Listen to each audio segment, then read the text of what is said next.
ನಕ್ಷತ್ರಕ್ಕೆ ಎರಡನೆಯ ನಕ್ಷತ್ರ ಧನಿಷ್ಠ ಆಗಿರುವುದರಿಂದ ಅದು ನಿಮಗೆ ಸಂಪತ್ತಾರೆಯಾಗುತ್ತದೆ. ಸಂಪತ್ತಾರೆ ಇರುವ ದಿನ ಹಣಕಾಸು ವ್ಯವಹಾರಗಳನ್ನು ಆರಂಭಿಸಿದರೆ ಯಶಸ್ಸು ಗ್ಯಾರಂಟಿ.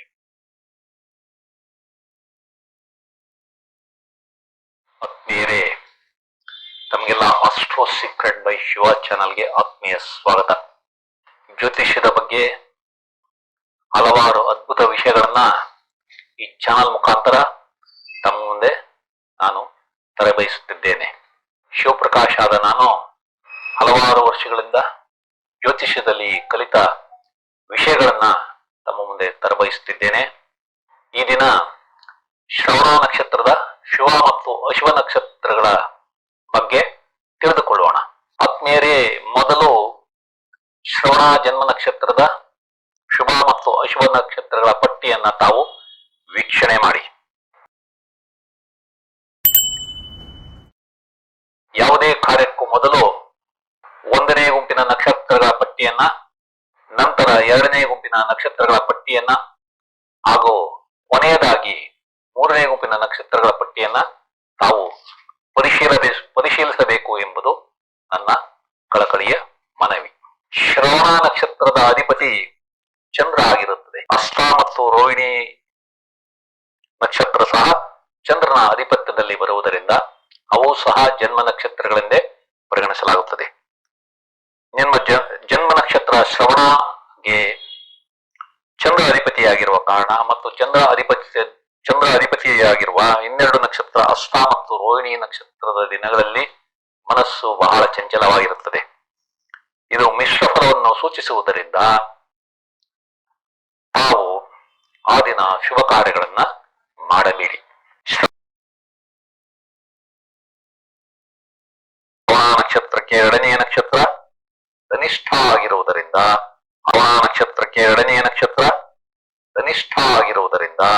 ಅದು ನಿಮಗೆ ಸಂಪತ್ತಾರೆಯಾಗುತ್ತದೆ. ಅದೇ ರೀತಿ ಕುಜಾಧಿಪತಿಯಾಗಿರುವ ಎರಡನೇ ಗುಂಪಿನ ಮೃಗಶಿರ ಮತ್ತು ಮೂರನೇ ಗುಂಪಿನ ಚಿತ್ತ ನಕ್ಷತ್ರ ಸಹ ಸಂಪತ್ತಾರೆ ಎಂದೇ ಪರಿಗಣಿಸಲಾಗುತ್ತದೆ. ಸಂಪತ್ತಾರೆ ಇರುವ ದಿನ ಹಣಕಾಸು ವ್ಯವಹಾರಗಳನ್ನು ಆರಂಭಿಸಿದರೆ ಯಶಸ್ಸು ಗ್ಯಾರಂಟಿ. ಆದ್ದರಿಂದ ಶ್ರವಣ ನಕ್ಷತ್ರದ ನೀವು ಕುಜಾಧಿಪತಿಯಾಗಿರುವ ಮೃಗಶಿರ, ಚಿತ್ತ ಮತ್ತು ಧನಿಷ್ಠ ನಕ್ಷತ್ರ ಇರುವ ದಿನಗಳಲ್ಲಿ ಶುಭ ಕಾರ್ಯಗಳನ್ನ ಮಾಡಿರಿ.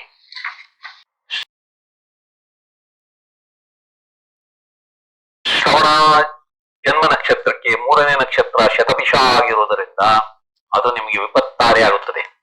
ಅದೇ ರೀತಿ ರಾಹು ಅಧಿಪತಿಯಾಗಿರುವ ಎರಡನೇ ಗುಂಪಿನ ಆರಿದ್ರ ಮತ್ತು ಮೂರನೇ ಗುಂಪಿನ ಸ್ವಾತಿ ನಕ್ಷತ್ರ ಸಹ ವಿಪತ್ತಾರೆ ಎಂದೇ ಪರಿಗಣಿಸಲಾಗುತ್ತದೆ. ವಿಪತ್ತಾರೆ ವ್ಯಕ್ತಿಗೆ ಅಡೆತಡೆ, ಜೀವಕ್ಕೆ ಅಪಾಯ, ವ್ಯವಹಾರ ನಷ್ಟ ಮತ್ತು ಚಿಂತೆಯನ್ನ ಸೂಚಿಸುವುದರಿಂದ ಇವೆಲ್ಲ ಅಶುಭ ಫಲಗಳು.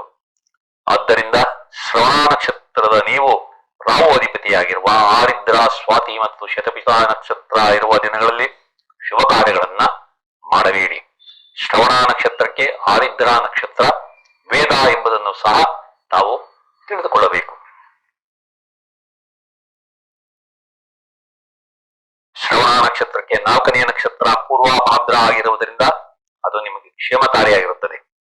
ಅದೇ ರೀತಿ ಗುರು ಅಧಿಪತಿಯಾಗಿರುವ ಎರಡನೇ ಗುಂಪಿನ ಪುನರ್ವಸು ಮತ್ತು ಮೂರನೇ ಗುಂಪಿನ ವಿಶಾಖ ನಕ್ಷತ್ರ ಸಹ ಕ್ಷೇಮಕಾರಿ ಎಂದೇ ಪರಿಗಣಿಸಲಾಗುತ್ತದೆ. ಕ್ಷೇಮಕಾರಿ ವ್ಯಕ್ತಿಗೆ ಗೌರವ, ಆರೋಗ್ಯ, ರೋಗಮುಕ್ತಿ ಮತ್ತು ಸೌಕರ್ಯಗಳನ್ನ ಸೂಚಿಸುವುದರಿಂದ ಇವೆಲ್ಲಾ ಶುಭ ಫಲಗಳು. ಆದರೂ ಶ್ರವಣ ಜನ್ಮ ನಕ್ಷತ್ರದಿಂದ 22ನೇ ನಕ್ಷತ್ರ ವಿಶಾಖ ನಕ್ಷತ್ರ ವಿನಾಶ ಮತ್ತು ವಿಧ್ವಂಸವನ್ನ ಸೂಚಿಸುವುದರಿಂದ ಆ ನಕ್ಷತ್ರದ ಅಧಿಪತಿಯಾದ ಗುರುವಿನ ಪುನರ್ವಸು ಮತ್ತು ವಿಶಾಖ ಮತ್ತು ಪೂರ್ವಭಾದ್ರ ನಕ್ಷತ್ರದ ದಿನ ಬಹಳ ಹುಷಾರಾಗಿದ್ದು ಶುಭ ಕಾರ್ಯಗಳನ್ನ ಮಾಡಲೇಬಾರದು.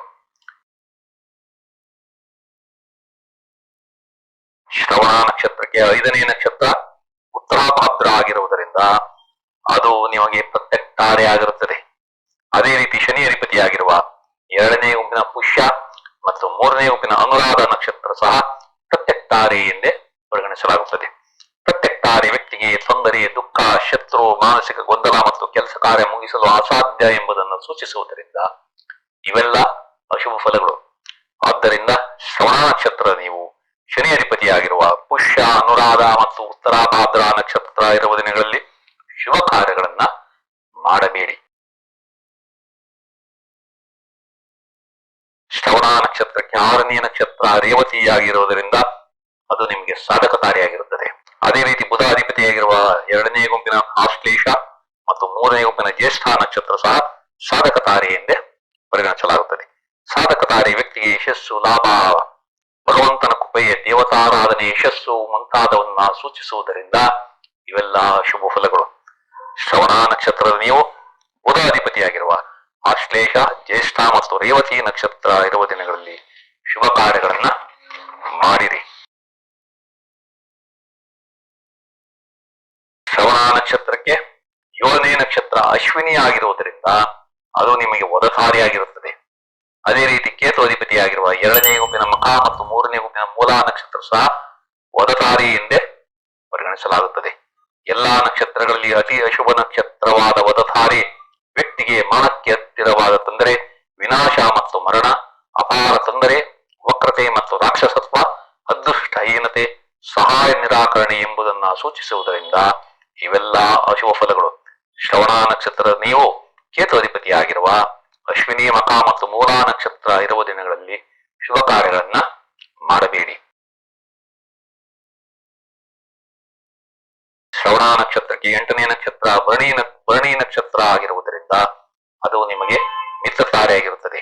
ಅದೇ ರೀತಿ ಶುಕ್ರ ಅಧಿಪತಿಯಾಗಿರುವ 2ನೇ ಗುಂಪಿನ ಪುಬ್ಬ ಮತ್ತು 3ನೇ ಗುಂಪಿನ ಪೂರ್ವಾಭಾದ್ರ ನಕ್ಷತ್ರ ಸಹ ಮಿತ್ರ ತಾರೆ ಎಂದೇ ಪರಿಗಣಿಸಲಾಗುತ್ತದೆ.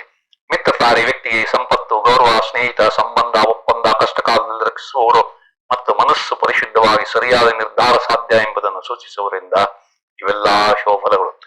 ಶ್ರವಣ ನಕ್ಷತ್ರದ ನೀವು ಶುಕ್ರ ಅಧಿಪತಿಯಾಗಿರುವ ಭರಣಿ, ಪುಬ್ಬ ಮತ್ತು ಪೂರ್ವಾಷಾಢ ನಕ್ಷತ್ರ ಇರುವ ದಿನಗಳಲ್ಲಿ ಶುಭ ಕಾರ್ಯಗಳನ್ನ ಮಾಡಿರಿ. ಶ್ರವಣ ನಕ್ಷತ್ರಕ್ಕೆ 9ನೇ ನಕ್ಷತ್ರ ಕೃತಿಕಾ ಆಗಿರುವುದರಿಂದ ಅದು ನಿಮಗೆ ಪರಮಿತ್ರ ತಾರೆಯಾಗಿರುತ್ತದೆ. ಅದೇ ರೀತಿ ರವಿ ಅಧಿಪತಿಯಾಗಿರುವ 2ನೇ ಗುಂಪಿನ ಉತ್ತರ ಮತ್ತು 3ನೇ ಗುಂಪಿನ ಉತ್ತರಾಷಾಢ ನಕ್ಷತ್ರ ಸಹ ಪರಮಮಿತ್ರ ತಾರೆ ಎಂದೇ ಪರಿಗಣಿಸಲಾಗುತ್ತದೆ. ಪರಮಮಿತ್ರ ತಾರೆ ವ್ಯಕ್ತಿಗೆ ಘನತೆ, ಪ್ರತಿಷ್ಠೆ, ಸೌಖ್ಯ, ನೆಮ್ಮದಿ, ಆಧ್ಯಾತ್ಮಿಕ ಬಾಂಧವ್ಯ, ಹಿಂಬಾಲಕರು, ಸಮಾಜ ಮತ್ತು ಅತಿ ಮುಖ್ಯ ಮಿತ್ರರನ್ನ ಸೂಚಿಸುವುದರಿಂದ ಇವೆಲ್ಲ ಶುಭಫಲಗಳು. ಆದ್ದರಿಂದ ಶ್ರವಣ ನಕ್ಷತ್ರದ ನೀವು ರವಿ ಅಧಿಪತಿಯಾಗಿರುವ ಕೃತಿಕಾ, ಉತ್ತರ ಮತ್ತು ಉತ್ತರಾಷಾಢ ನಕ್ಷತ್ರ ಇರುವ ದಿನಗಳಲ್ಲಿ ಶುಭ ಕಾರ್ಯಗಳನ್ನ ಮಾಡಿರಿ. ಆತ್ಮೀಯರೇ, ತಾವು ಶ್ರವಣ ನಕ್ಷತ್ರದವರಾಗಿದ್ದರೆ ಈ ಎಲ್ಲಾ ವಿವರಗಳನ್ನ ಒಂದೆಡೆ ಬರೆದಿಟ್ಟುಕೊಳ್ಳಿ. ಈ 27 ನಕ್ಷತ್ರಗಳ ಶುಭ ಮತ್ತು ಅಶುಭ ನಕ್ಷತ್ರಗಳ ಬಗ್ಗೆ ತಿಳಿಸಿಕೊಟ್ಟ ಮೇಲೆ ಕೊನೆಯದಾಗಿ ಒಂದು ವಿಡಿಯೋದಲ್ಲಿ ಈ ಪಟ್ಟಿಯನ್ನ ತಾವು ಯಾವ ರೀತಿ ಉಪಯೋಗಿಸಿಕೊಳ್ಳಬೇಕು ಎಂಬುದರ ಬಗ್ಗೆ ವಿವರಗಳನ್ನ ನಾನು ಕೊಡಲಿದ್ದೇನೆ. ಅದು ನಿಮಗೆ ಬಹಳ ಉಪಯೋಗವಾಗುತ್ತದೆ. ಆತ್ಮೀಯರೇ, ಈ ಎಲ್ಲಾ ವಿವರಗಳು ನಮಗೆ ಇಷ್ಟವಾದರೆ ಈ ಚಾನಲ್ ಅನ್ನ ಸಬ್ಸ್ಕ್ರೈಬ್ ಮಾಡಿ, ತಮ್ಮೆಲ್ಲ ಬಂಧು ಮಿತ್ರರಿಗೆಲ್ಲ ಶೇರ್ ಮಾಡಿ ತಮ್ಮಲ್ಲಿ ಕಳಕಳಿಯಿಂದ ಕೋರುತ್ತಿದ್ದೇನೆ. ವಂದನೆಗಳು.